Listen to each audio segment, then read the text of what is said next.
Thanks for having me. Thank you, Amy. Thank you to my amazing fiance, Ginger. I love you with all my heart, and I can assure you the best is indeed yet to come. Keep fighting. After the Russia hoax, the knockoff Ukraine impeachment sequel, and an election that was stolen as a consequence of illegal last-minute changes to the rules, folks have sort of gotten to know that I'll take on the establishment of both parties, and I wouldn't have it any other way. We have your back. That is the sentiment I have heard from thousands of Americans at restaurants, walking through public parks, sometimes just out on the street, in emails, online donations. And I can't tell you how much it means to me. This past week has been full of encouragement. From President Trump, Marjorie Taylor Greene, and Jim Jordan, to the MAGA nation that shares so much love. So let me assure you, I have not yet begun to fight. For the country I love, and for the nation that I know benefits from America First principles. I'm built for the battle, and I'm not going anywhere. The smears against me range from distortions of my personal life to wild, and I mean wild, conspiracy theories. I won't be intimidated by a lying media, and I won't be extorted by a former DOJ officials and the crooks he is working with. The truth will prevail. I hail from Northwest Florida, a land of heroes. I represent the district that's got the highest concentration of active duty military in the country. Military families are not just a feature of my community, they are the defining characteristic. Serving them, fighting against the endless wars that ravage their lives and families, it weighs on me as the most serious and somber obligation of my service. It inspires me to be at my best so they can be at their best. But heroism does not just erupt on the battlefield. Inspiration is often drawn from those closest to us when regular folks do spectacular things. This is a Women for America First event, and it seems like the perfect place to celebrate the excellence of some America First women. And so I want to take this opportunity to tell you about some of my heroes. Isabella is an immigrant to our country. She was born in Brazil, and she ended up in Washington, D.C. because if she was to have the American experience, she wanted it to be in the capital city.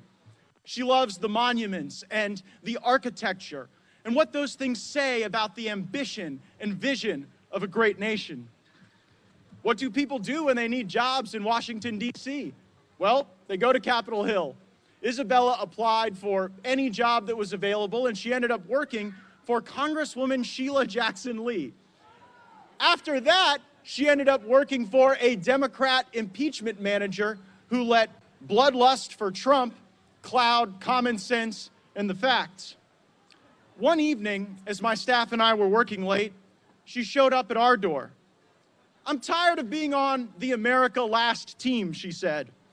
"I cannot support the left-wing agenda.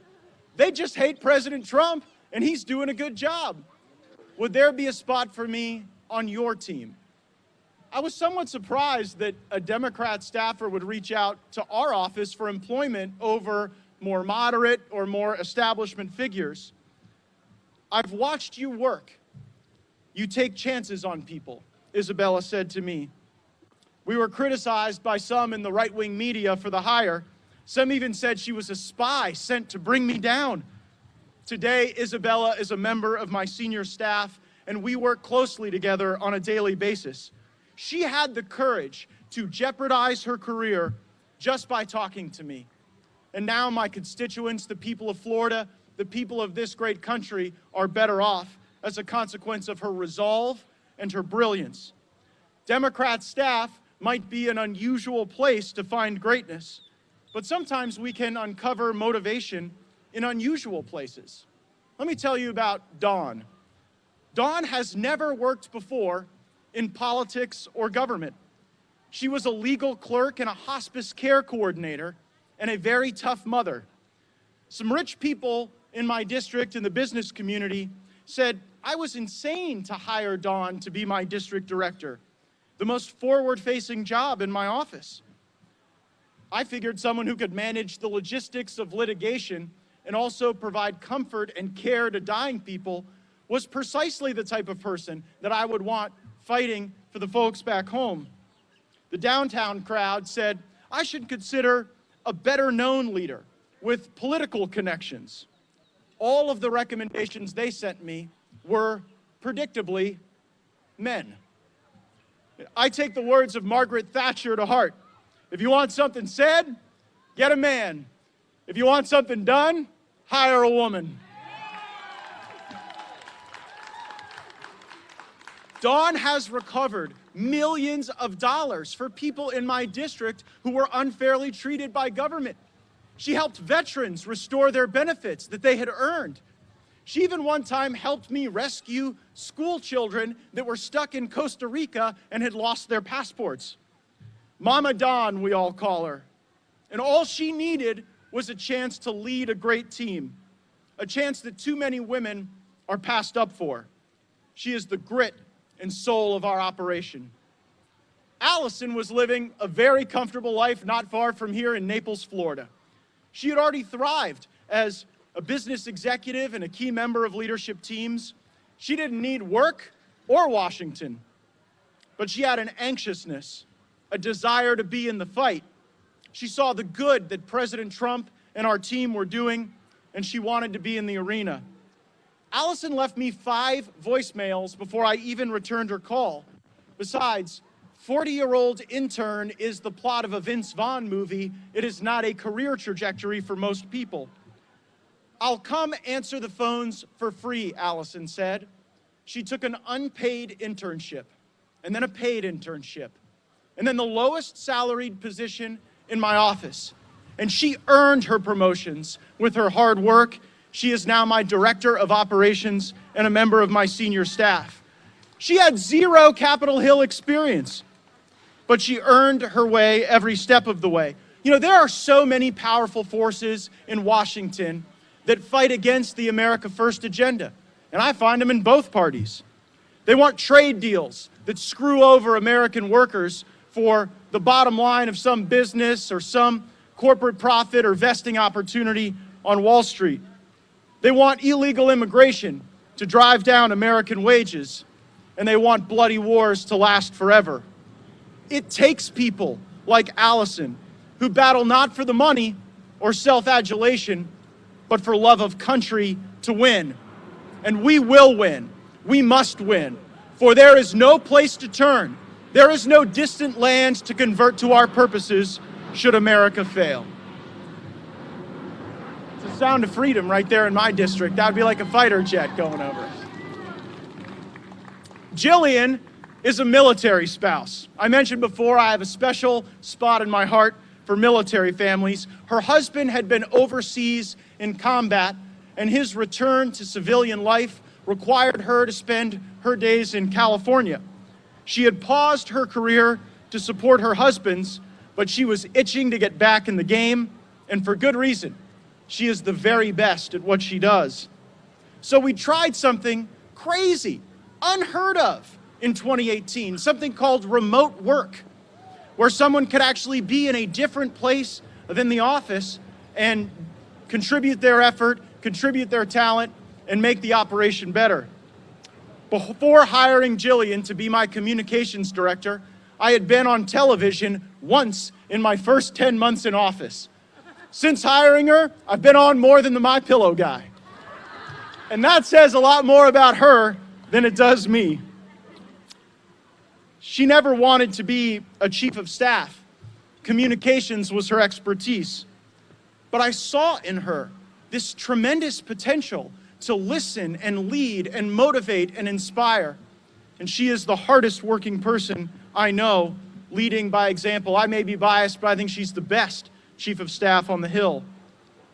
I share with you these remarkable stories about amazing women because I am so proud of them and because I admire them so much. You may have seen a recent HBO documentary called The Swamp, which chronicled my time in the Congress. There's a scene they filmed but did not include in the movie. The director asked me, "How is it that your professional and political world is run, managed, led by so many women, almost exclusively females?" I told him, "It's just how I was raised. My mother is the hero of my life. When I was 3 years old, I learned that a blood vessel had burst in my mother's spinal column and that she would never walk again. Being a pugnacious 3-year-old, as my folks say I was, I walked into her hotel room and said, 'Mom, I know you can't walk, but can you run?' And every day since then, my mother has been running. She's built businesses, led scouting organizations. She contributes her time and her talent and her treasure to nonprofits that help abused and neglected animals. Nothing has slowed her down. I have seen determination and drive in my mother that I have never seen in any man. I don't know that it would even be possible to see that in any man. I do know that there is something special, tangible, and powerful in what women have, and I've known it all my life.